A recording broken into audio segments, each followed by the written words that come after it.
नमस्कार, जोहार झारखंड देख रहे हैं आप। आपके साथ मैं हूं शिप्रा झा और रांची से बड़ी खबर सामने आ रही है। झारखंड हाईकोर्ट में अतिक्रमण मामले पर सुनवाई हुई है। बड़ा तालाब के लिए प्रस्तावित सीवरेज ट्रीटमेंट प्लांट पर सुनवाई की गई। मामले में स्टेटस रिपोर्ट पेश करने के निर्देश दिए गए हैं। रांची नगर निगम को 1 हफ्ते के टाइम दिया गया है और हिनू क्षेत्र में नदी भूमि के अतिक्रमण मामले पर भी सुनवाई हुई। अतिक्रमण पर हाईकोर्ट की मौखिक टिप्पणी। अतिक्रमण करने वाले लोग पावरफुल हैं, हाईकोर्ट ने कहा है, लेकिन कोर्ट की नजर में सभी बराबर हैं। सार्वजनिक जगहों पर अतिक्रमण से इकोलॉजी पर बुरा असर पड़ा है। तो ये बड़ी खबर आपको बता रहे हैं। देखिए, रांची से ये बड़ी खबर सामने आ रही है। अतिक्रमण पर हाईकोर्ट ने मौखिक टिप्पणी करते हुए ये भी कहा है कि अतिक्रमण करने वाले लोग अगर पावरफुल हैं तो हैं, लेकिन कोर्ट की नजर में सभी बराबर हैं। सार्वजनिक जगहों पर अतिक्रमण से इकोलॉजी पर बुरा असर पड़ेगा। दुमका में चौकीदार हत्याकांड की गुत्थी सुलझाने में 5 थाने की पुलिस जुटी हुई है। वहीं हत्या स्थल से 35 किलोमीटर दूर जामा थाना क्षेत्र के बरमसिया जंगल में चौकीदार की कार जली अवस्था में मिली है। एसडीपीओ मुख्यालय खुद मौके पर पहुंचकर पूरे मामले की छानबीन में जुटे हैं। इससे पहले एसपी भी डॉग स्क्वाड के साथ मामले की जांच में जुटे थे। मृतक चौकीदार का नाम शब्बीर अंसारी है, जो धनवारी गांव का निवासी था और हत्या के बाद उसकी कार भी लापता थी। पुलिस के सूत्रों के मुताबिक चौकीदार की हत्या अवैध संबंध में किए जाने की आशंका जताई जा रही है। आपको बता दें कि मृतक चौकीदार ने 2 शादी की थी, जिसमें एक पहाड़िया समुदाय की महिला शामिल थी। मनोवृत्ति होती है कि अपना जितना हो सके अपने आप को बचाया जा सके। तो अपराधी की एक मनोवृत्ति है कि वो अपना साक्ष्य को छिपाने की कोशिश करता है। उसी कड़ी में इसने ऐसा किया है, ऐसा संभावना लग रही है। अवैध संबंध का भी मामला आ रहा है सर, इसकी कोई जानकारी नहीं है। हमको चूंकि पूरी केस की अभी तफ्तीश जारी है। लोहरदगा जिले के अति नक्सल प्रभावित क्षेत्र बुलबुल जंगल में पुलिस और सीआरपीएफ के जवानों ने सर्च अभियान चलाया है। जवान डॉग स्क्वाड के साथ जंगल में लगाए गए लैंडमाइंस की खोज कर रहे हैं। इस दौरान सड़क के साथ साथ कई पुल और पुलियों की भी जांच की गई। आपको बता दें कि 20 जून को जंगल में गए एक ग्रामीण की लैंडमाइंस की चपेट में आने से मौत हो गई थी, जिसके बाद ये सर्च ऑपरेशन चलाया जा रहा है।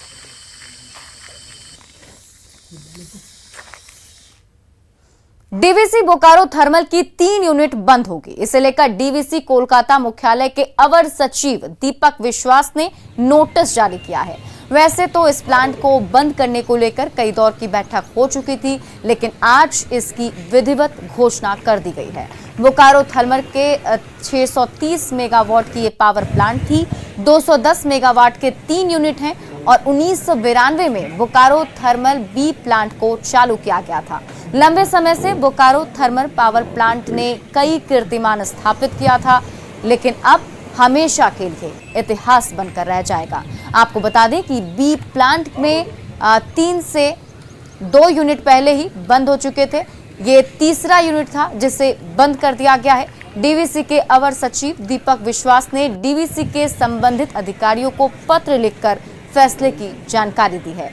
वैसे भी इस प्लांट का करार दिसंबर 2020 को ही खत्म हो गया था, लेकिन प्लांट के एक्सटेंशन के लिए प्रयास किया जा रहा था, लेकिन कई पहलुओं पर विचार करने के बाद बंद करने का फैसला किया गया।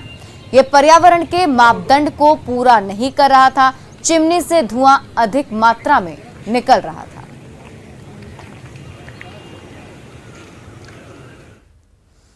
कोरोना संक्रमण की रफ्तार घटी है, लेकिन खतरा टला नहीं है। ये बात सरकार और प्रशासन की ओर से जनता को हर मंच से बताई जा रही है, लेकिन जमशेदपुर से जो तस्वीरें आई उसे देखकर नहीं लगता कि लोग कोरोना को लेकर सतर्क हैं। ये नजारा है साक्षी मार्केट का, जहां लोगों की भारी भीड़ दिख रही है।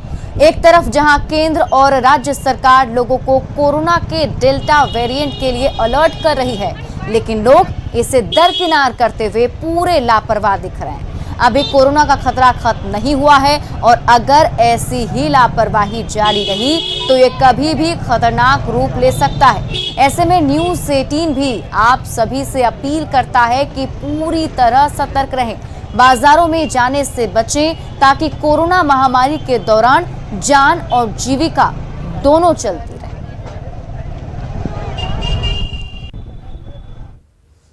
चतरा की सड़कें मानसून की बारिश में पानी से लबालब हो गई हैं, तो सड़क पर हिचकोले खाकर परेशान हुए ग्रामीणों ने धान रोपनी का विरोध जताया है। गड्ढे से भरी सबानो गांव की ये मुख्य सड़क मानसून की बारिश में पानी से लबालब हो गई है और उसी जर्जर सड़क से गुजर रही गाड़ियां हिचकोले खा रही है।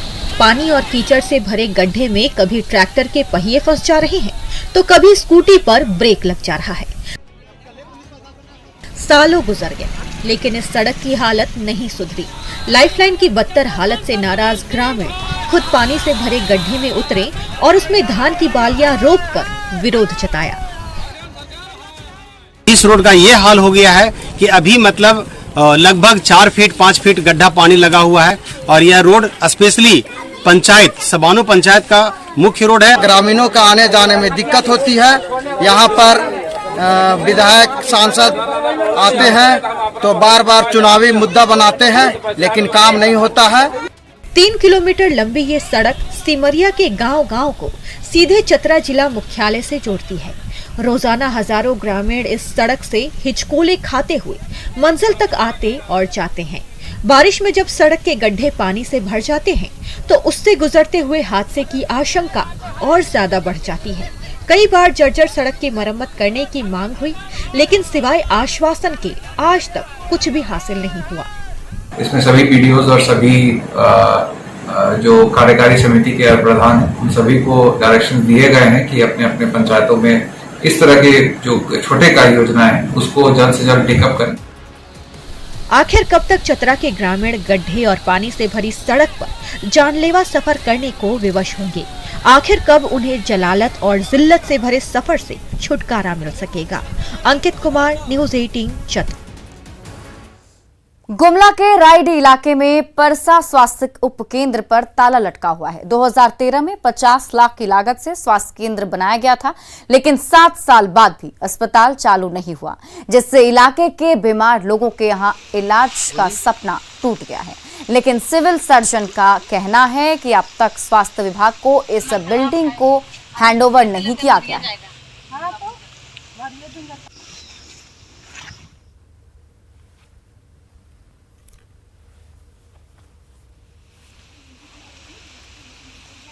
जैसे मतलब इस जगह अगर उपकेंद्र खुल जाता तो हम लोग के लिए बहुत सुविधा होता है। एक तो हम लोग को गुमला जाना पड़ता है, रेडी जाना पड़ता है, रोड भी खराब है, गाड़ी नहीं मिलती है, पर हम लोग को बहुत दिक्कत हो रहा है। इसलिए हम लोग इसको सोचते थे कि खुल जाता तो अच्छा होता, लेकिन आज तक डॉक्टर यहाँ कोई डॉक्टर आया है, ना नर्स आया है, ना कोई देखने आया है। वर्षा में जो हमारा वर्षा का जो स्वास्थ्य उपकेंद्र है वो चल रहा है और जिस भवन के बारे आप पूछ रहे हैं इसके बारे हमें कोई जानकारी नहीं है कि वो किस विभाग से बना है, क्या है। स्वास्थ्य विभाग से वो नहीं बना है, हमें उसकी किसी तरह का कोई हैंडओवर नहीं हुआ है या कोई जानकारी नहीं। और उसका स्वास्थ्य विभाग का जो स्वास्थ्य केंद्र है वर्षा का वो तो चल रहा है। ट्रेन टिकट को लेकर लगातार वेटिंग का सामना कर रहे रेल यात्रियों के लिए राहत भरी खबर है। रांची रेल मंडल की ओर से कई स्पेशल ट्रेन शुरू किए जा रहे हैं। इसमें दिल्ली, हावड़ा, सिकंदराबाद, वाराणसी, बेंगलुरु समेत कई बड़े शहरों के लिए हटिया और रांची से स्पेशल ट्रेन खुल रही हैं। इन तमाम ट्रेनों के लिए टिकट की बुकिंग काफी पहले से शुरू हो चुकी है। कोरोना संक्रमण को लेकर यात्रियों से सरकारी गाइडलाइंस का पालन करते हुए रेलवे स्टेशन पर 1 घंटे पहले पहुंचने की अपील की गई है। रांची रेल मंडल की जहां तक बात है, कुल 46 जोड़ी ट्रेनों का परिचालन जो है वो शुरू हो चुका है। इसमें से अलग अलग डायरेक्शन में जाने वाली ट्रेनें जैसे कि पटना डायरेक्शन हो या हावड़ा की तरफ हो या दिल्ली की तरफ हो, दिल्ली की तरफ जो गरीब रथ का स्पेशल है या राजधानी स्पेशल है या आनंद विहार है, ये तमाम जो आनंद विहार 6 दिन स्पेशल चल रही है ट्रेन। साथ ही हम लोग पूना के लिए, एलटीटी के लिए, बेंगलुरु के लिए, इस तमाम जगहों के लिए ट्रेन चलाई जा रही है। इसके अलावा कुछ एडिशनल स्पेशल ट्रेन जैसे कि सिकंदराबाद से छपरा जो है वो आ रही है, या सिकंदराबाद से रक्सौल के लिए जो ट्रेन आ रही है, जो रांची हटिया रांची मूरी होते हुए जाती है। हजारीबाग मेडिकल कॉलेज में ऑक्सीजन प्लांट लगाने की प्रक्रिया तेज कर दी गई है। अस्पताल के ओपीडी और पोस्टमार्टम हाउस के बीच खाली जगह पर ऑक्सीजन प्लांट लगाया जा रहा है। प्लांट को लगाने की जिम्मेदारी NHAI को सौंपी गई है। NHAI की ओर से बेस तैयार किए जाने के बाद DRDO ऑक्सीजन प्लांट को तैयार करेगा। इस प्लांट की खासियत है कि ये हवा से ही ऑक्सीजन बनाएगा और पाइपलाइन के जरिए हर मरीजों के बेड तक ऑक्सीजन की सप्लाई करेगा। ऑक्सीजन जनरेटर प्लांट बन रहा है। कोविड के चक्कर में हर जगह में ऑक्सीजन का शॉर्टेज पड़ा है, वो अवॉइड करने के लिए हॉस्पिटल का कैंपस में ही ऑक्सीजन जनरेटर प्लांट बनवा के ऑक्सीजन सप्लाई करने के लिए ये प्लांट बन रहा है। जामताड़ा में ग्रामीणों को पोषाहार नहीं मिल रहा है। कुपोषण मुक्ति के नाम पर करोड़ों खर्च करने के बाद भी महीनों से महिलाएं पौष्टिक आहार के लिए तरस रही हैं। लाभुकों के अनुसार उन्हें आखिरी राशन अक्टूबर में मिला था, जिसमें काफी खराब गुणवत्ता वाली अनाज दी गई थी। आंगनवाड़ी सेविका ने कहा कि पोषाहार उपलब्ध कराने को लेकर लगातार विभाग को जानकारी दी गई है, लेकिन प्रशासन की ओर से कोई पहल नहीं की गई है। गर्भवती धात्री का पोषाहार नहीं मिल रहा है, इसीलिए लाभार्थी लोग बार बार मेरे पास आते हैं और पूछते हैं दीदी कब मिलेगा, दीदी कब मिलेगा। हम लोग का अगर पोषाहार नहीं दिया जाएगा तो हम लोग बच्चा का कैसे पालन करेंगे, कैसे खिलाएंगे। आप थोड़ा बोलिए, ऑफिस में बोलिए, ऊपर में बोलिए।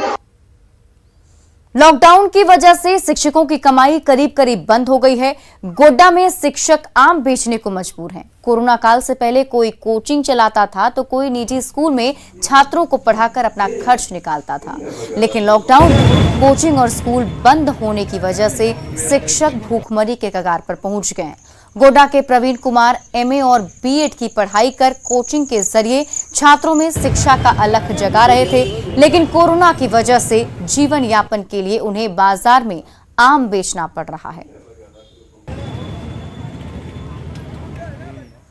एक साल तक कुछ नहीं किए, बैठ के रहे किस आस में कि स्कूल खुलेगा, कोचिंग खुलेगा तो स्कूल खुलेगा तो कोचिंग चलाएंगे, लेकिन अभी तक खुला नहीं।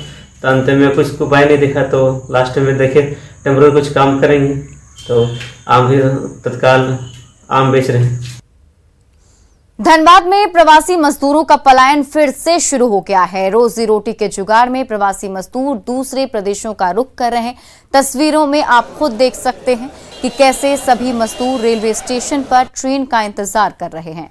उनका कहना है कि जान का डर तो है, लेकिन परिवार का पेट भी पालना है। वहीं विधायक दीपिका पांडे ने स्वीकार किया कि आज भी हमारे सभी प्रवासी मजदूर भाइयों के लिए रोजगार नहीं है। तो वहीं मंत्री बादल पत्रलेख ने कहा कि कोरोना के बाद रोजगार पर फोकस होगा।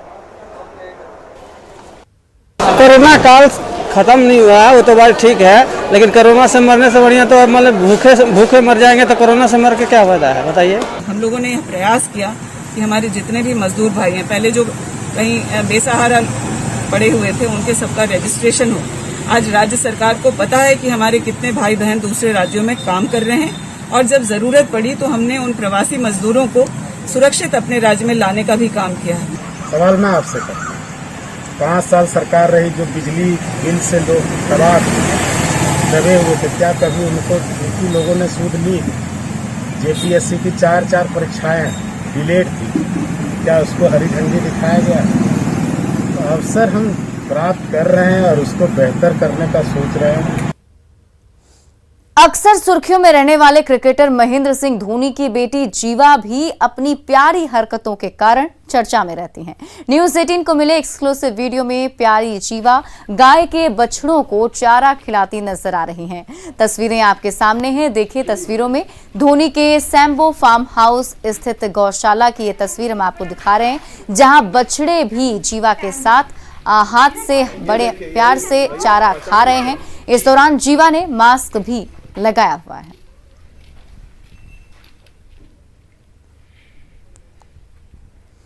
कोरोना वायरस के खिलाफ जंग में लगातार नई नई पहल हो रही है। इसी कड़ी में अब देश में ड्रोन के इस्तेमाल की भी तैयारी शुरू हो चुकी है। कोशिश ये है कि ड्रोन के जरिए उन इलाकों में भी जल्दी से जल्दी वैक्सीनेशन और जरूरी सेवाएं पहुंचाई जा सके जहां दूसरे माध्यम से देर होने की आशंका रहती है।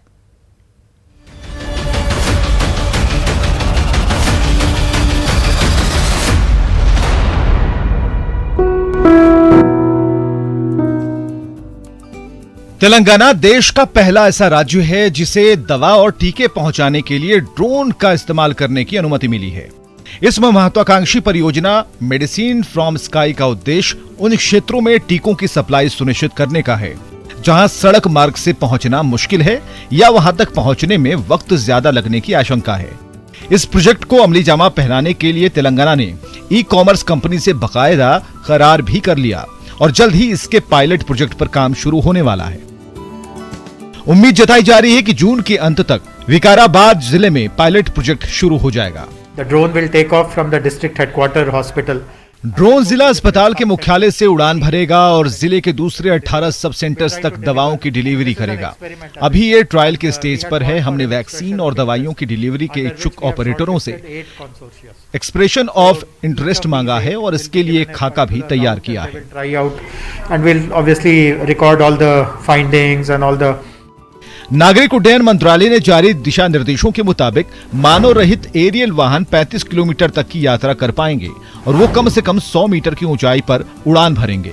ड्रोन के माध्यम से अधिकतम 4 किलोग्राम तक के भार की ढुलाई होगी, जबकि ड्रोन का गंतव्य और उड़ान मार्ग पहले से जीपीएस द्वारा पूर्व परिभाषित होगा।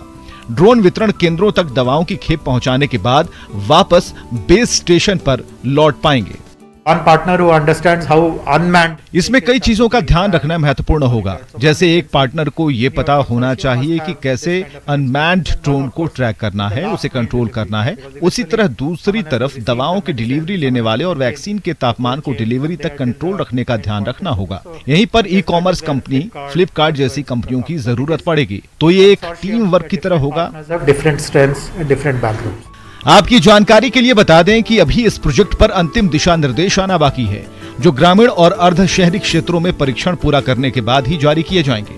फिलवक्त भारतीय चिकित्सा अनुसंधान परिषद परिवहन के दौरान टीकों के तापमान और दूसरी चुनौतियों पर रिसर्च कर रहा है, जिसके पूरा होने के बाद उम्मीद की जा सकती है कि देश में स्मार्ट और सामूहिक टीकाकरण जमीनी हकीकत बन पाएगा।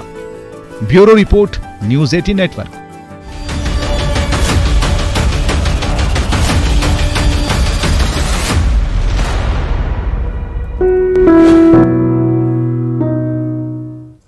नेटवर्क 18 फेडरल बैंक संजीवनी गाड़ी भारत के कोविड प्रभावित जिलों में जा रही है। वैक्सीन के लिए जागरूकता फैलाने की हमारी इस मुहिम को आप भी अपना सहयोग दीजिए। चलिए आपको दिखाते हैं संजीवनी गाड़ी अब तक कहां-कहां गई और आज कहां है।